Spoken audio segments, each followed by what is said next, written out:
नमस्कार. गुरु का करावे? गुरु इतके श्रेष्ठ असतात की आपल्याला आपल्या भारतीय संस्कृतीमध्ये गुरूंना पहिले स्थान दिलेले आहे.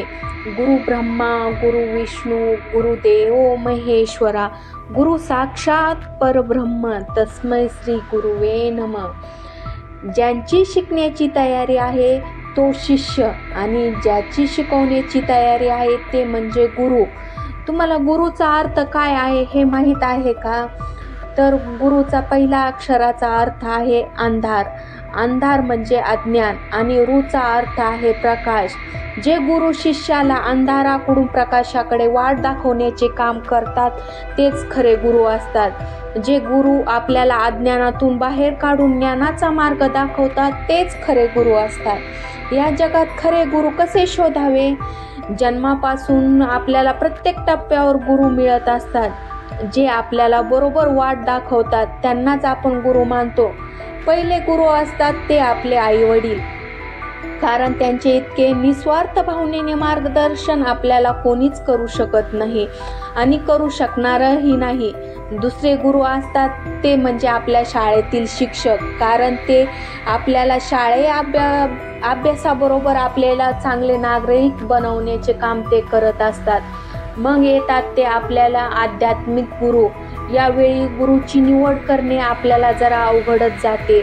एक मन आहे, पाणी प्यावे गाळून आणि गुरु करावा जरा समजून उमजून. ज्यांची गुरु करण्याची तयारी आहे त्यांना जीवनात गुरु मिळतोच. जे आपल्याला आपला अहंकार कमी करायचा असतो तेव्हा आपल्याला गुरुशिवाय काहीच अर्थ राहत नाही. आपल्या अहंकाराने आपला नाश होतो. जेव्हा नामदेव महाराजांना अहंकार झाला तेव्हा जनाबाईंनी त्यांना गुरु करण्यास सांगितले. तेव्हा त्यांनी नव्याने गुरुचा शोध घेतला आणि पांडुरंगाची प्राप्ती झाली. जे चमत्कार करून दाखवतात आपण मग त्यांना बुवा म्हणतो, त्यांना गुरु म्हणता येणार नाही. ज्यांना सर्वांभोवती भगवंत पाहता येईल त्यांनाच गुरु म्हणावे. ज्यांच्या सहवासात मन निर्विकार होईल त्यांना गुरु म्हणावे. जे स्वतः मोठे होत नाहीत तर ते आपल्या शिष्याला मोठे करत असतात त्यांना गुरु म्हणावे.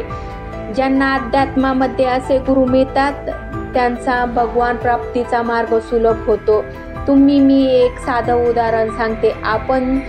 आपण जेव्हा एखाद्या मोठ्या मंत्र्यांना भेटण्यासाठी गेलो तेव्हा आपल्याला भेटतात का? नाही, तर आधी आपल्याला त्यांच्या PAची भेट घ्यावी लागते, तेव्हा ते आपल्याला भेटतात आणि मुख्यमंत्र्याची भेट होऊ शकते. तर परमेश्वराचे पण तसेच आहे. आपल्याला परमेश्वराची प्राप्ती करून घ्यायची असेल तर आपल्याला आधी गुरु करणे आवश्यक आहे. काय करतात बरे? गुरु शिष्यातील अहंकार कमी करतात. अहंकार कमी झाला की शिष्यातील मीपणा कमी होत जाऊन त्याला परमेश्वर प्राप्तीचा मार्ग सुलभ होतो आणि शेवटी परमेश्वराची प्राप्ती होते. त्यामुळे आयुष्यात गुरु हवेच.